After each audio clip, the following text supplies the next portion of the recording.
कहानी एक मुनमुन चिड़िया की है। वो अपनी बेटी के साथ घर में बैठी हुई थी कि तभी अचानक से जोरों का तूफान आता है और उसका घर टूट जाता है। मम्मा, इस तूफान ने तो हमारा सारा घर तोड़ दिया, अब हम कहाँ रहेंगे? गुड़िया, मैं आपको मीना मौसी के घर को वापस ले आऊंगी। नहीं मम्मा, मैं आपके घर बनाने में मदद करूंगी, मुझे नहीं जाना मौसी के घर। अभी आप बहुत छोटी हो और सर्दी भी जोरों की पड़ रही है, ऐसे में आपको बिना घर के ठंड लग जाएगी, इसलिए घर तो मैं ही बना लूंगी। कुछ दिन आप अपनी मौसी के घर रहो।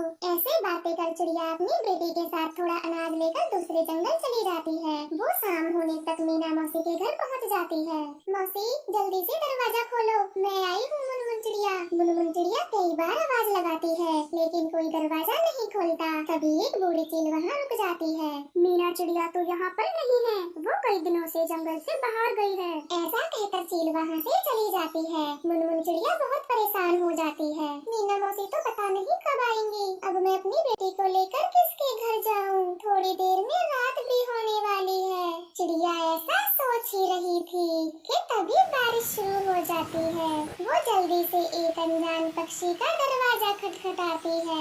आप दोनों कौन हैं और हमसे क्या काम है? भैया जी, मैं दूसरे जंगल से मीना मौसी के घर आई थी, लेकिन वो घर पर है नहीं और बारिश भी शुरू हो गई है, तो कृपया कर आप हमें कुछ देर के लिए अपने घर में आसरा दे दें। मैं बारिश रुकते ही चली जाऊंगी। रुको चिड़िया, पहले मैं अपनी पत्नी गौरी को बुला के लाता हूँ, तब तक आप यहीं पर रहना।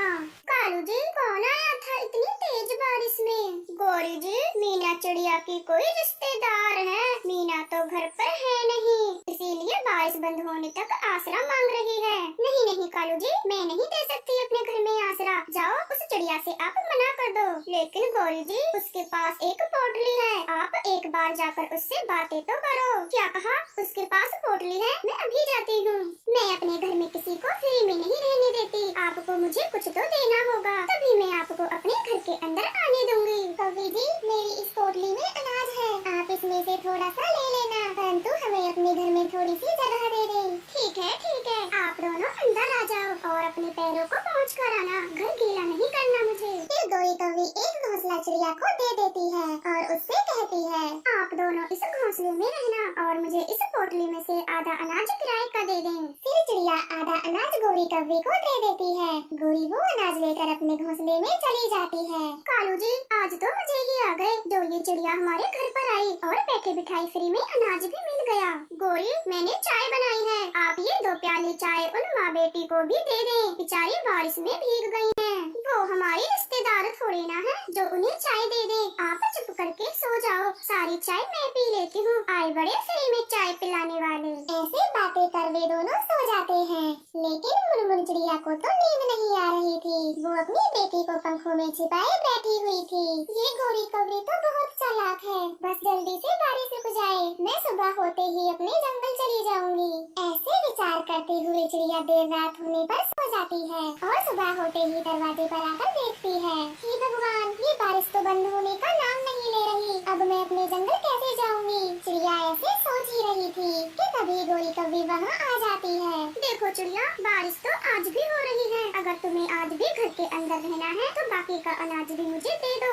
लेकिन गौरी कवरी, मैं पहले ही आधा अनाज आपको दे चुकी हूँ, अगर ये अनाज भी हमने तुम्हें दे दिया तो हम क्या खाएंगे?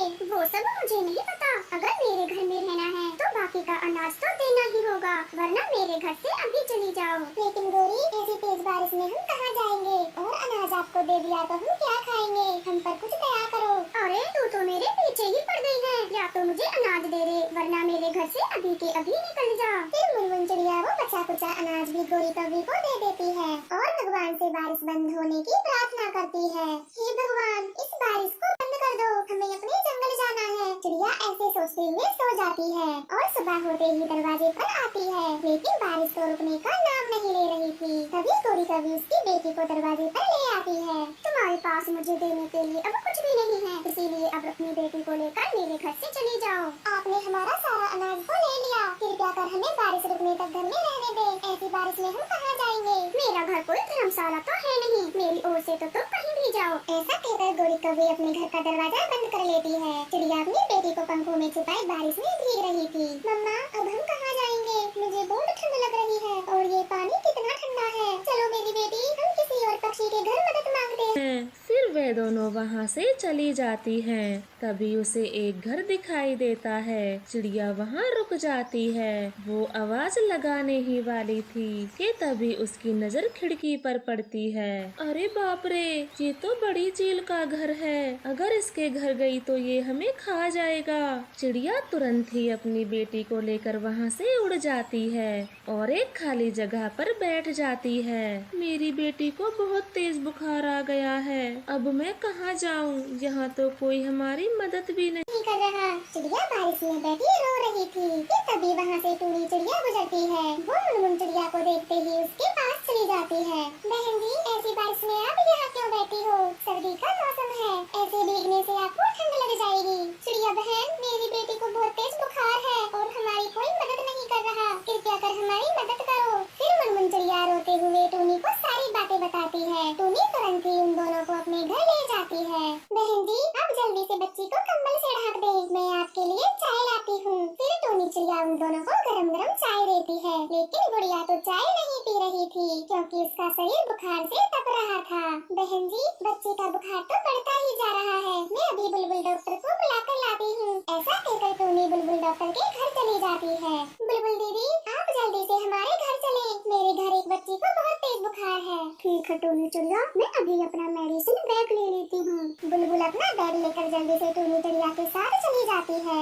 इस बच्ची को तो बहुत तेज ठंड लगी है, मैं ये दवाई दे देती हूँ, आप समय पर खिला देना और ठंड से तो खास बचा कर रखना। ठीक है बुलबुल दीदी, आपकी फीस कितनी हुई? टूनी चिड़िया, आप 10 दाने दे दो। बहन जी, आपका बहुत बहुत धन्यवाद जो आपने मेरी इस मुश्किल वक्त में मदद की, वरना मेरी बच्ची तो ठंड से मर ही जाती। नहीं नहीं बुलबुल जी, धन्यवाद कैसा, ये तो हर पक्षी का फर्ज होता है कि मुश्किल समय में एक दूसरे के काम आए। ऐसे ही कुछ दिन बीत जाते हैं और बारिश भी रुक जाती है। टूनी बहन जी, जाने का तो मन नहीं कर रहा, पर अब मैं चलती हूँ। आपके साथ रहकर बहुत अच्छा लगा, लेकिन मुनमुन जी, आपका घर तो टूट गया था, तो अब आप कहाँ रहोगी? मैं पहले जाकर अपना घर बनाऊंगी, तब तक आप गुड़िया को अपने साथ रखें। घर बनने के बाद मैं इसे ले जाऊंगी।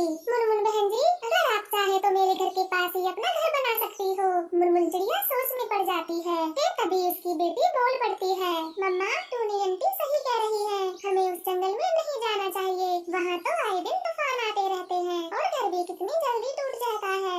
आप भी टूनी आंटी के जैसा घर बना ले, वो फिर कभी नहीं टूटेगा। लेकिन बेटी, मुझे लकड़ी के घर बनाने नहीं आते, मुझे तो सिर्फ घास के ही घर बनाने आते हैं। बहन जी, मैं आपका लकड़ी का मजबूत सा घर बना दूंगी, मुझे लकड़ी के घर बनाने आते हैं। आप जंगल से लकड़ियाँ इकट्ठा करें, मैं आपका घर बना देती हूँ।